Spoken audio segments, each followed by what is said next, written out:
Hey guys, what we are going to be talking about today is why your busyness, whether it's stuff you love doing or stuff you don't do that you know is causing you stress, that you know is keeping you awake at night, is contributing to your adrenal fatigue.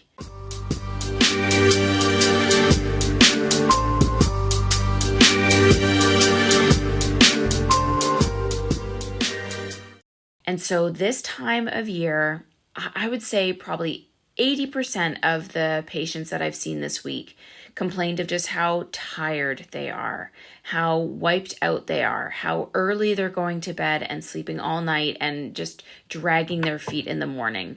So there's definitely something to be said about seasonal changes, about lack of sunlight, about, things that are going on energetically. But what you cannot negotiate on is what you are also doing with regards to lifestyle choices.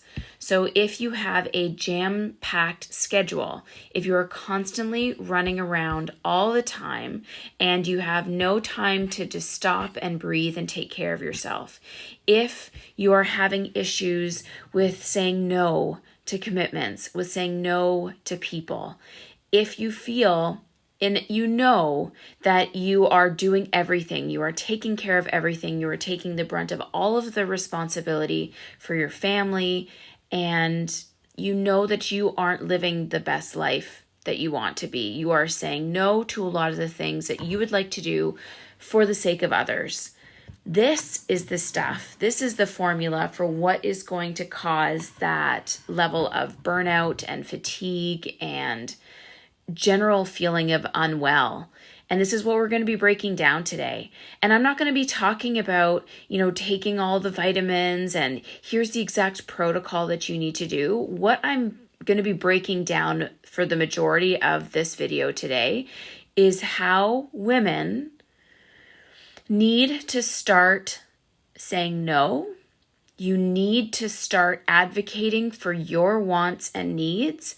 And you also need to be incredibly, you need to wake up. You need to be basically woke, as they said, about the demands that you are putting on yourself and the demands that you're putting on your time. And that's really what we need to discuss. Because this is the conversation I have time and time and time again with a lot of the patients that come in, the patients that are waking up early. Mornings are chaos to try to get everybody out the door. Their commute is a bitch. They get to work. They work so hard. They come home. They have to get dinner prepared. They have to get everybody off to different sporting events or other community events. By the time 9 o'clock rolls around, that's when the wine comes out or the beer. That's when the snacks come out. That's when the TV comes on. And usually that's the first time you're able to sit down and relax the entire day. You go to bed at maybe 11:30 at night, and then it all starts over again the next day. Somewhere in there, you might get some exercise in. Who knows? And so what we need to start talking about is, are a lot of those things that are keeping you so busy really serving you, or do you just feel obligated to do them? And let me elaborate on what I mean. So we have 2 kids, 3 and a 5-year-old, and they each have swimming lessons. Aria's in skating on Sundays, and they're both in the sports blast class.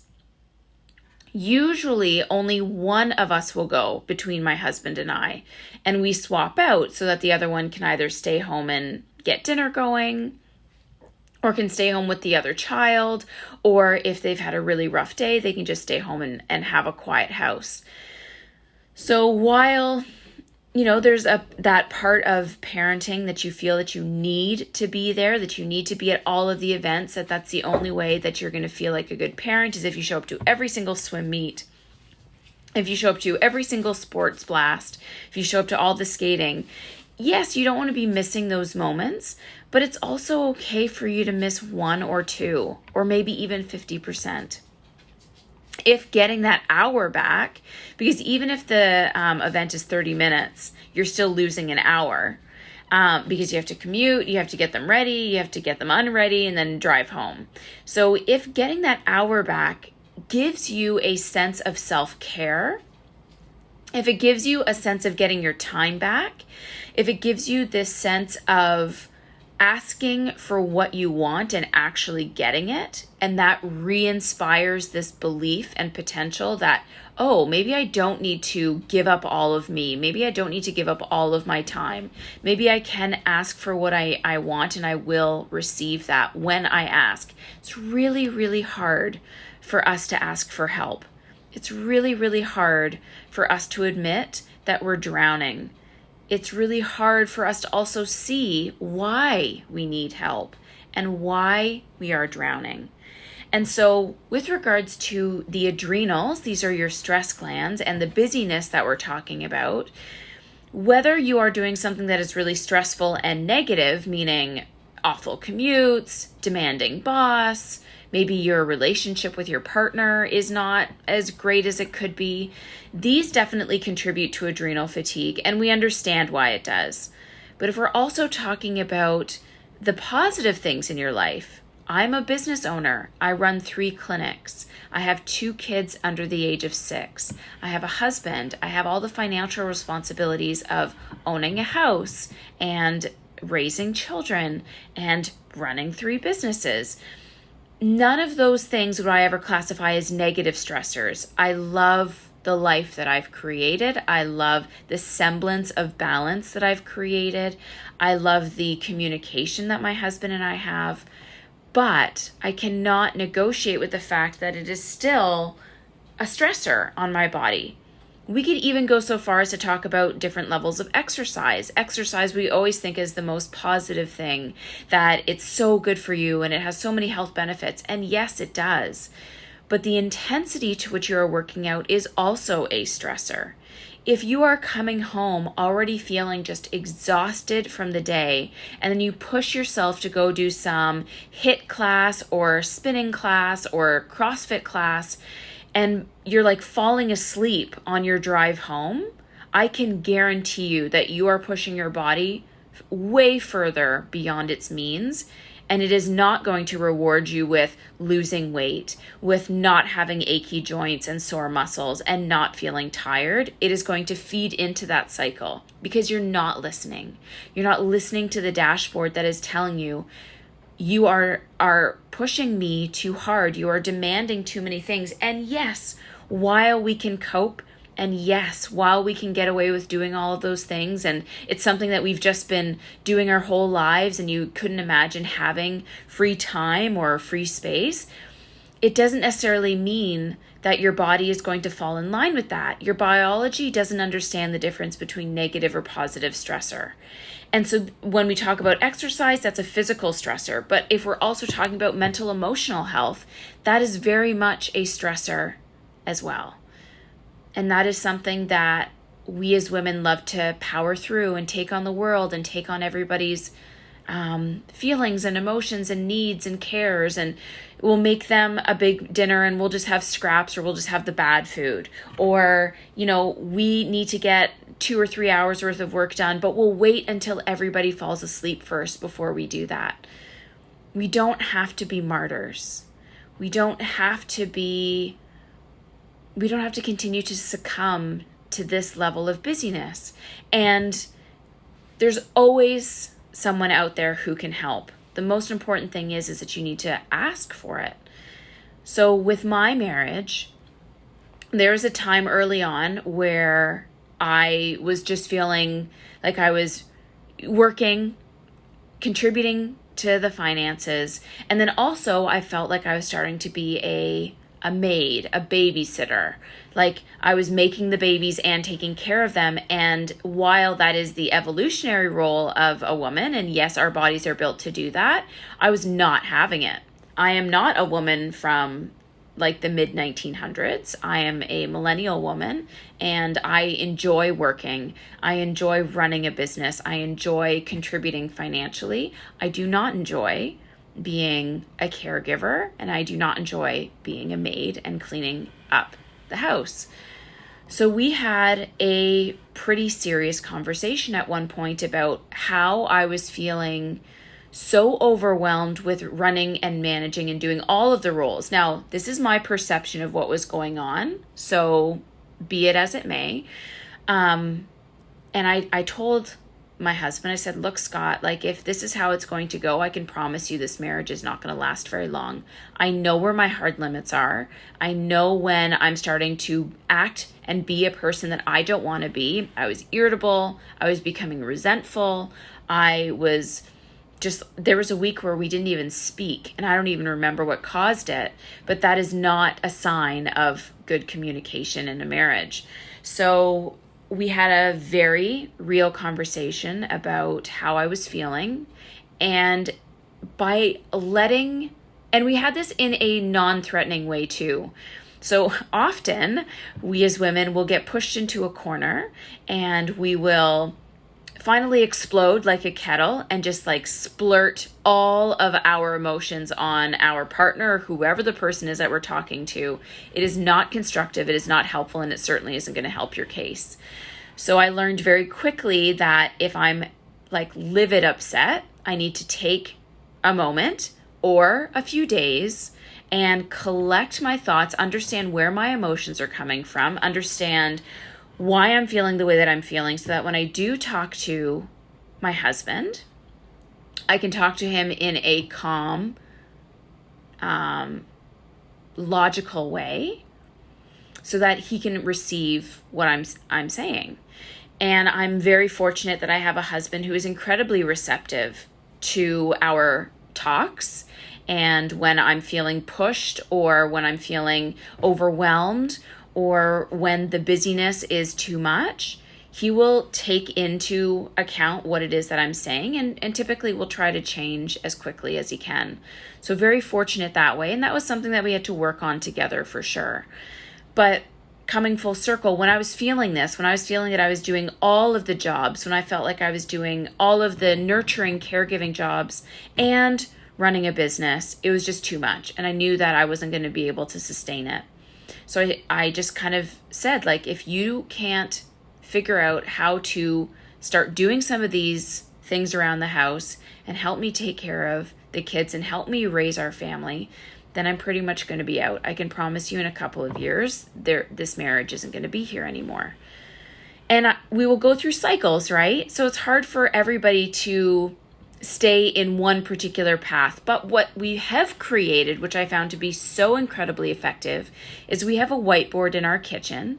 And on our whiteboard, we have the days of the week, so Monday to Sunday, all in columns, and what my work schedule is, what his work schedule is, what the girls' events are looking like, who's going to be picking up the kids, and what's happening. We also have our grocery list that we have ongoing, and then we have a house to-do list, things that need to be done during the week.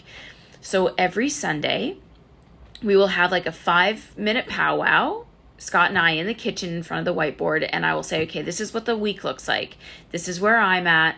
This is where you're at. This is what needs to be done. And every day, because he does snow removal, so he's home much of the time, I will usually have 1 or 2 tasks that need to be done around the house. Or I'll just say, can you please just get the laundry folded and put away? Can you please just do the dishes? One of the other things, and I was just having a conversation with a new patient, is when we ask for help, we also can't dictate how that help is going to be executed. And as women, we tend to be control freaks, and we will say, I want this done, and then you expect it to be done 5 minutes later, or you expect it to be done a certain way that you would have done it, and if it isn't done that way, you just go, oh, I'll just do it myself. And we can't do that. If you are asking someone genuinely for help, you also have to allow them to give you that help in whatever way they decide to do it. So if I need the house vacuumed and I'm not going to be able to do it because I'm too busy for the week, I will say at least by Wednesday. So 3 days from now, could you at least vacuum all levels of the house? And I leave it. If it happens even on the last 5 minutes of the last day, whatever, at least it got done. If it doesn't get done, then I have a reason to open up the conversation again and say, look, I asked you to do this. You said that you would. You didn't follow up with your end of the bargain. You weren't being integral to your word. What's up? And then we'll have a conversation about that. But luckily over time, it's gotten better and better and better. Whereas before it would have been the end of the week. Now it's maybe tomorrow, or it'll happen like within the afternoon. So again, these are things that are learned between you and your partner and how you can start to offset some of that busyness. And the point is for you to be standing up for what it is you want. The point is for you to be asking for what you need. And when you get it, you have to accept that help guilt-free. And what I mean by that is we will often ask for, I just want 30 minutes to myself. Don't talk to me. When I come home, I just want to chill out in the basement, recoup for my day, and then I will engage with you. And your partner's like, yeah, no problem. And then the next day you do that, and then you start creating something for you to do in that 30 minutes. So you self-sabotage what it is that you actually asked for. We do that all the time. You know what I'm talking about. So when you do ask for help, you just have to let the chips fall as they may and let that help come as it needs to come. And then keep that line of communication open. Next time when I say this, I'd really like it to be done in 24 hours and not 72, or whatever the case may be. But the point is, and the whole point of the conversation today is whether you know it or not, whether you want to believe it or not, the busyness, the obligations you are setting for yourself, your inability to say no to things, your feeling that you need to be everywhere all the time, your feeling that you need to show up for every single practice is completely unrealistic in today's day and age. We have never been more overwhelmed as a society. We've never been more overwhelmed as women before. Women from an evolutionary perspective had one job, and that was to take care of the kids and raise the home. We weren't supposed to be going out and also bringing in the money. This is from the evolutionary perspective of marriage roles, man and woman roles, whoever the gender is. And it's not like that anymore. Now women are doing both, men are doing both. And because of that, now your workload has just innately doubled. And your body isn't ready for that. Your biology isn't set up to be that.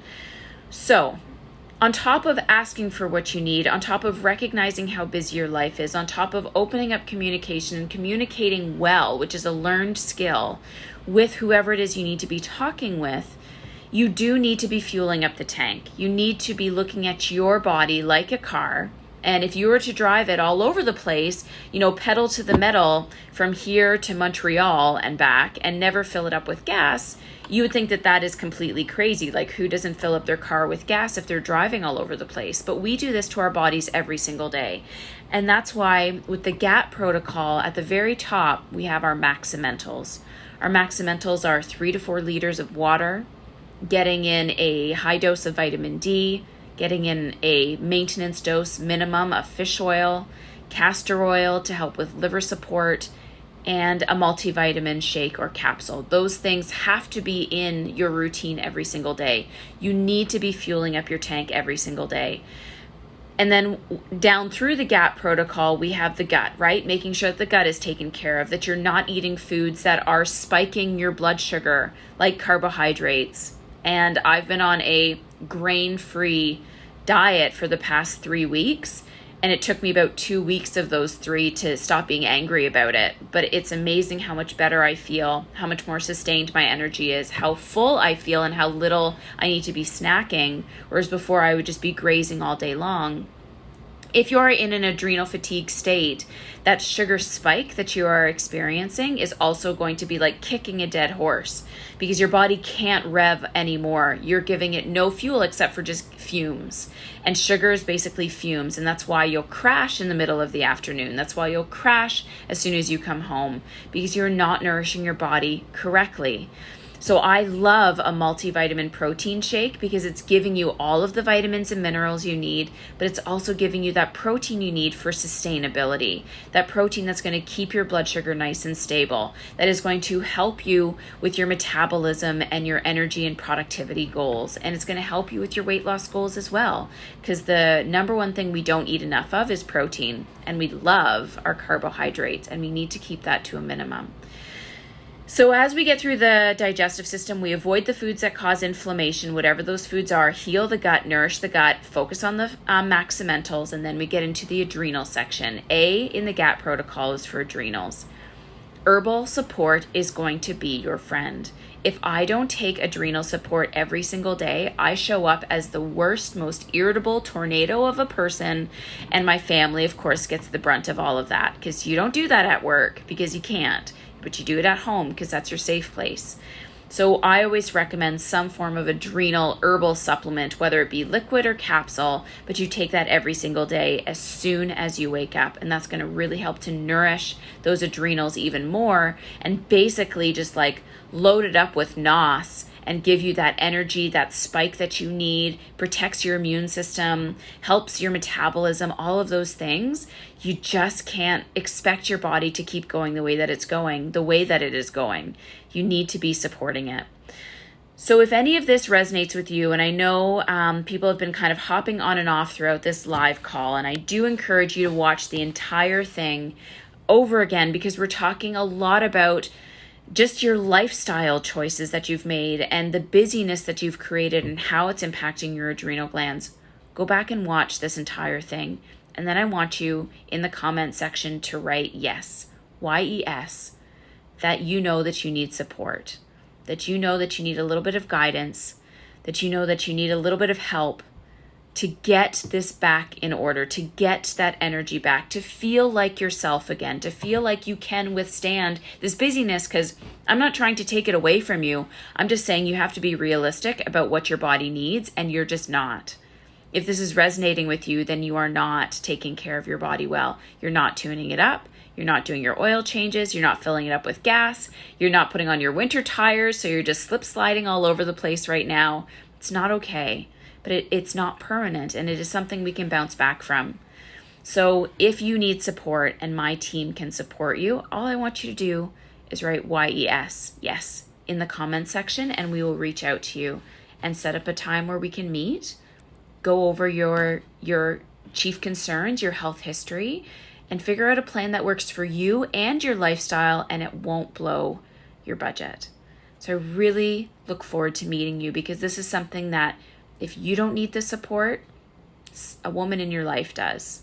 And I know I was there, and I've worked through it, and I'm continuing to work through it. So we have to support each other, because women are amazing. We are superheroes. We are. We can handle a lot, but our biology can't, and it's having a really hard time keeping up. So don't do it alone. Let my team support you. And I look forward to meeting you in my office, or we can even book the consult online.